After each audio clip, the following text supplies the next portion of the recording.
हाल ही में, बहुत दिन हुए, फरवरी में केंद्र सरकार की तरफ से देश की संसद को यह बताया गया, जिसमें गृह मंत्रालय में जो मंत्री हैं जी किशन रेड्डी, उन्होंने कहा कि कानून के तहत लव जिहाद की कोई परिभाषा नहीं है और किसी केंद्रीय एजेंसी की तरफ से आज तक लव जिहाद का कोई मामला रिपोर्ट नहीं किया गया है। फिर आपकी सरकार वाली, आपकी पार्टी वाली जितनी सरकारें, वो लव जिहाद पर कानून लाने की पैरवी क्यों करने लगी अचानक? रोहित जी देखिए, सबसे पहले तो आपने जो कहा कोई परिभाषा नहीं है लव जिहाद की, इस सत्य को खत्म नहीं करता है कि लव जिहाद है। और लव जिहाद का जिक्र केरला हाईकोर्ट ने अपने जजमेंट में भी किया है और रिपोर्ट केरला के मुख्यमंत्री ने रखी थी 2009 से 12 तक की। वहां के विधायिका में क्या कहा, आपको बात दूं जो बहुत महत्वपूर्ण है।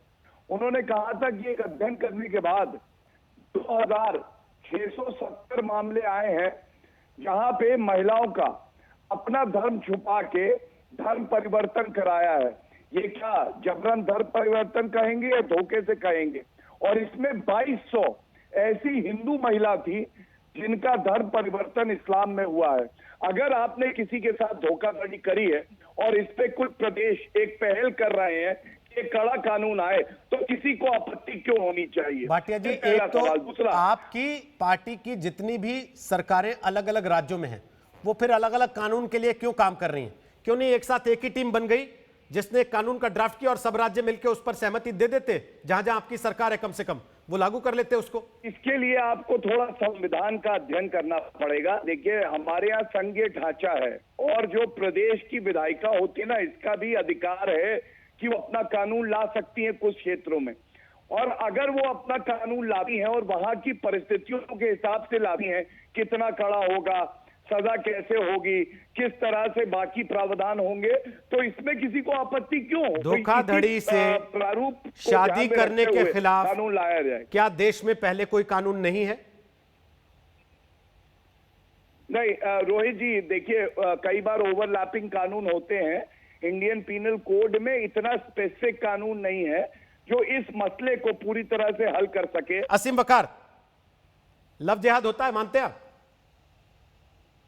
नहीं सर, लव जिहाद नाम की कोई चीज, ये भारतीय जनता पार्टी की मानसिकता से जुड़े हुए लोगों की एक इजाद है।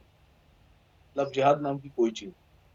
तो ये जो केरला का चर्च है, जिसके ऑर्गेनाइजेशन ने बाकायदे चिट्ठी लिखी अभी जनवरी फरवरी में, जिसमें साइनो मालाबार चर्च ने सीधे सीधे तौर पर कहा कि भाई यहां पर 21 कम से कम ऐसे मामले हैं जहां लड़कियों को, क्रिश्चियन लड़कियों को आईसिस की तरफ ढकेल दिया गया और उनको प्रेम के जाल में पहले फंसाया गया बिना धर्म के बारे में जानकारी दिए हुए, और यह लव जिहाद है।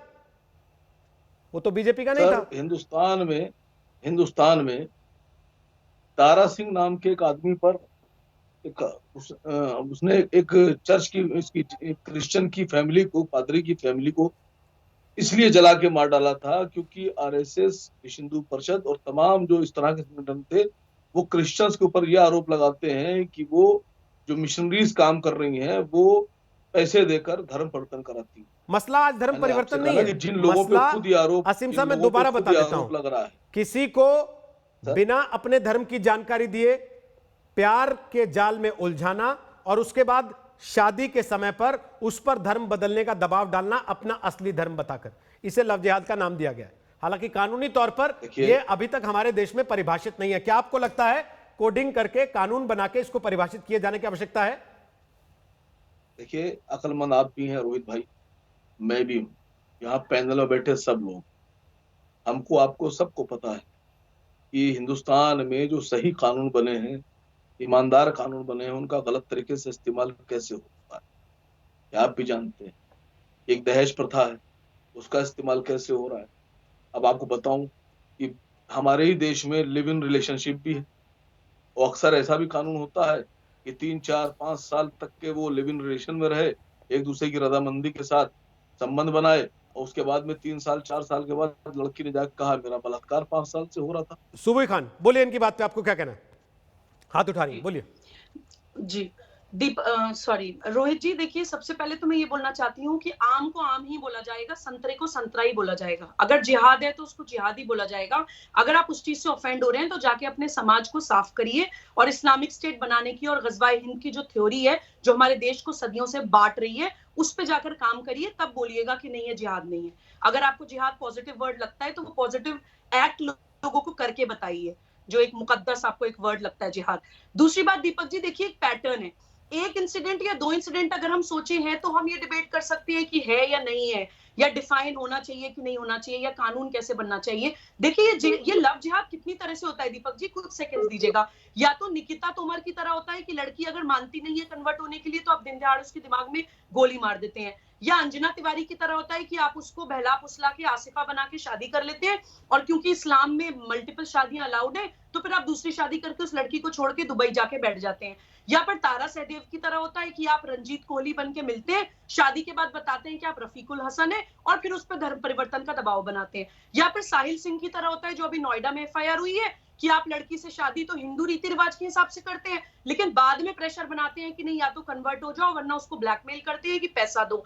और last but not the least, या फिर ऐसे होता है कि निमिषा नाम की लड़की को शादी करके फातिमा बनना पड़ता है और बाद में उसका रिक्रूटमेंट होता है आईसिस के लिए और वो फिदाइन बन जाती है, एक टेररिस्ट बन जाती है और आज के टाइम में अफगानिस्तान की जेल में है।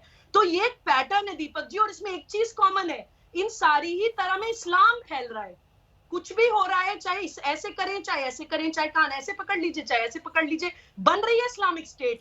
तो इस पे डेफिनेटली एक कानून बनने की अब जरूरत है। बाकी बातों से सहमत हूं, लेकिन आप दीपक जी के प्रभाव में काफी शायद दूसरे चैनल से आ रही हैं, तो दीपक जी यहाँ कोई है नहीं, माफी चाहते हुए। मैं रोहित हूं, निकल गया, तो अभी कोई बात नहीं, मैं तस्लीम साहब के पास जा रहा हूँ, आपकी बात पर रिबटल दे रहे हैं, फिर विष्णु जैन आपके पास आऊंगा। बोले तस्लीम साहब। नहीं देखिए रोहित, ये बड़ी दिलचस्पी है, बहुत सीरियस डिबेट भी है। हम एक कॉस्मोपॉलिटिक सोसाइटी हैं और यहाँ पर समाज में रोजाना जो चेंजेस आती हैं वहाँ पे कानून की जरूरत पड़ती है और कानून बनने चाहिए। लेकिन हमारे मुल्क की विडंबना ये है कि कांग्रेस का जमाना हो या बीजेपी का जमाना हो, नेशनल एंड सोशल इंपॉर्टेंस के जो भी कवानीन बनते हैं उसमें सबसे पहले हम धर्म को बीच में ले आते हैं। जैसे नेशनल पॉपुलेशन पॉलिसी कोई ले लीजिए, उसमें सबसे पहले धर्म बीच में आता है और उसमें होता है ये 2050 तक जो बच्चे इतने हो जाएंगे। नहीं तो सर फिर उससे पीछे जाना पड़ेगा रहमानी साहब थोड़ा सा। जब इस देश का एक संविधान बन के खड़ा हो जाता है सर, तो वो कौन लोग होते हैं जो कहते हैं कि हमको मुस्लिम पर्सनल लॉ बोर्ड चाहिए? वो कौन लोग होते हैं जो कहते हैं कि नहीं हमें कुछ फैसले जो हैं धर्म के हिसाब से होने चाहिए? मैं तो सभी की बात कर रहा हूँ। Personal law board, personal law की जरूरत तमाम जितने भी मजाहिब है सबको अपने अपने तो फिर आप कहिए कि यूनिफॉर्म सिविल कोड होना चाहिए देश में, कहते हैं आप इस बात को? मैं तो कहता हूँ कोडिफिकेशन ऑफ मुस्लिम लॉ होना चाहिए और उसके बाद यूनिफॉर्म सिविल कोड का ब्लूप्रिंट सामने आना चाहिए। क्या है, कब नहीं कहा मैंने ये बात? ओके, नहीं, हमने प्रैक्टिकली भी हमने उसमें इन्वॉल्व लोगों को आइडेंटिफाई करके। क्या लव जिहाद पर कानून का समय आ चुका है देश में? क्या इस पर कानून होना चाहिए? और अगर होना चाहिए तो क्या केंद्रीय एजेंसियां या राज्यों की एजेंसियां अब तक कोई ठोस ऐसे प्रमाण, ऐसी चीजें सामने रख पाई हैं कि हां ये चीज होती है? जैसे साक्षी महाराज ने तो पूरी रेट लिस्ट दे दी थी कि किस लड़की को, किस धर्म की लड़की को बहकाने के लिए कितना पैसा मिलता है मुस्लिम लड़कों को। ये साक्षी महाराज ने चुनाव के पहले रेट लिस्ट निकाल दी थी। देखिए मैं पेशे से एक वकील हूं और मैंने अपना काफ़ी अच्छा खासा करियर लखनऊ बेंच और इलाहाबाद हाई कोर्ट में व्यतीत किया है। और अपने प्रैक्टिस के दौरान मैंने ये पाया कि ऐसे बहुत सारे मामले इलाहाबाद हाई कोर्ट और लखनऊ बेंच में आए दिन आते रहते हैं जहां पे हिंदू लड़की होती है, मुस्लिम लड़का होता है और हेबियस कॉर्पस की पिटिशंस फाइल की जाती हैं और कहा जाता है कि हमारी लड़की को बहला फुसला के मुस्लिम लड़का ले गया शादी करने के लिए। अब सवाल यहाँ पे क्या है, आपने बहुत अच्छे 3-4 सवाल पूछे, उसका मैं जवाब देना चाहता हूँ कि क्या ऐसा कानून बनाने की पावर है। तो मैं कुछ एंट्रीज बताना चाहता हूँ।